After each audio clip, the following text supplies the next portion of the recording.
Sudah kumpul semua ya? Pembahasan di dalam apa, Prof. Yusril?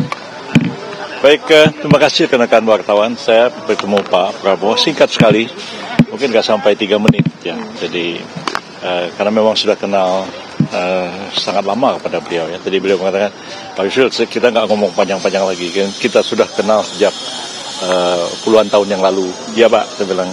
Jadi terima kasih kesediaan Pak Yusril untuk membantu saya dan bilang ya insya Allah Pak, saya akan tetap membantu Pak Prabowo. Jadi bidang yang beliau tugaskan itu adalah bidang saya sendiri sebenarnya, terkait di bidang hukum dan hak asasi manusia. Jadi sekarang ini ditarik ke atas, jadi ada Menko yang menangani masalah hukum dan HAM itu, yang tugas-tugasnya nanti akan mencakup juga selain Kementerian Hukum dan HAM, tapi juga ada kementerian lain, lembaga-lembaga lain yang internal pemerintah ya, imigrasi yang juga akan keluar dari Kementerian Hukum dan HAM, dan kemudian lembaga pemasyarakatan juga akan keluar dari itu di bawah koordinasi dari Kemenko Hukum dan HAM. Dan juga kita tahu bahwa yang terkait dengan penegakan hukum itu akan dikoordinasikan bersama-sama sepanjang itu merupakan satu lembaga yang berada di bawah pemerintah, seperti misalnya juga kejaksaan, kepolisian, KPK tentu tidak, karena KPK adalah lembaga yang independen berada di luar pemerintah. Berarti Pak Yusril tetap di bidang hukum dan HAM nih Pak? Ya. Menteri Hukum dan HAM berarti apa? Bukan, Menko. Berarti ini Menko baru ya, Prof? Ya.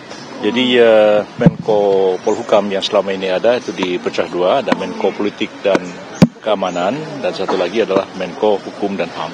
Pak, ada dua. Ada kisi-kisinya nggak atau apa gitu? Nggak ada.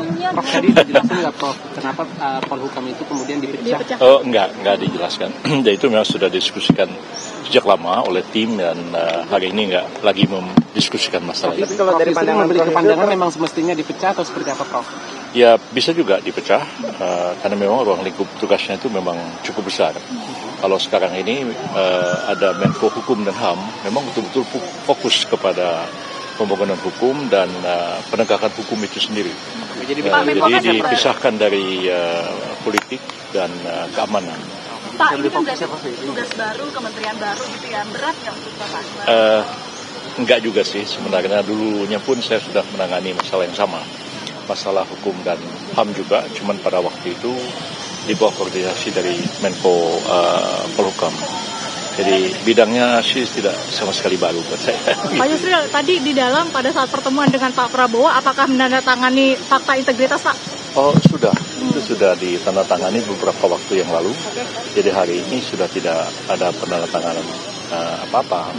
Ya, sebelumnya memang sudah menandatangani surat kesediaan dan kemudian fakta integritas sudah diserahkan beberapa waktu yang lalu, dan hari ini tinggal dipanggil dan secara resmi diberitahu untuk memikul tugas dan tanggung jawab yang baru ini. Tadi jam berapa Pak dihubungin oleh ajudannya Pak Prabowo? Jam 2-an begitu. Jam 2. Ya. Bapak sebelumnya, tapi Bapak sudah feeling akan menjadi bagian dari kabinet Prabowo Pak? Apa ya sudah diberitahu, karena sudah diberikan surat kesediaan dan kemudian fakta integritasnya sudah ditandatangani beberapa waktu yang lalu. Oke, terima kasih Pak. Masih ada